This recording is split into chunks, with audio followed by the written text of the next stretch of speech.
വളരെ ദാരിദ്ര്യത്തിൽ കഴിയുന്ന ആളുകൾ മറച്ചു കുത്തിയ പുരക്കാണ് ചെറ്റപ്പുര എന്ന് പറയുന്നത്. അവിടെ താമസിക്കുന്നവരെയാണ് നമ്മൾ ചെറ്റകൾ എന്ന് പറയുന്നത്.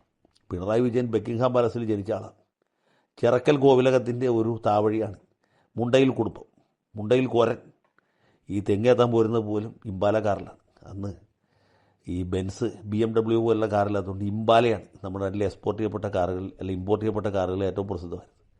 അപ്പോൾ അങ്ങനെ രാജകുടുംബത്തിൽ ജനിച്ച രാജരക്തം സിരകളിൽ ഓടുന്ന ആളാണ് പിണറായി വിജയൻ. അതുകൊണ്ട് സാധാരണക്കാരായ സഖാക്കളെ കാണുമ്പോൾ പുള്ളിക്ക് ചെറ്റകൾ എന്ന് തോന്നും. ഇപ്പോൾ പുള്ളിയുടെ ഈ രാജകീയമായ എഴുന്നള്ളത്ത് കണ്ടില്ല, 40 വാഹനങ്ങളുടെ അകമ്പടി കൂടി യാത്ര ചെയ്യുന്ന പുള്ളി രാജകുടുംബത്തിൽ ജനിച്ച ആളായതുകൊണ്ടാണ്. വെറും ചെത്തുകാരൻ്റെ മകനല്ല പുള്ളി.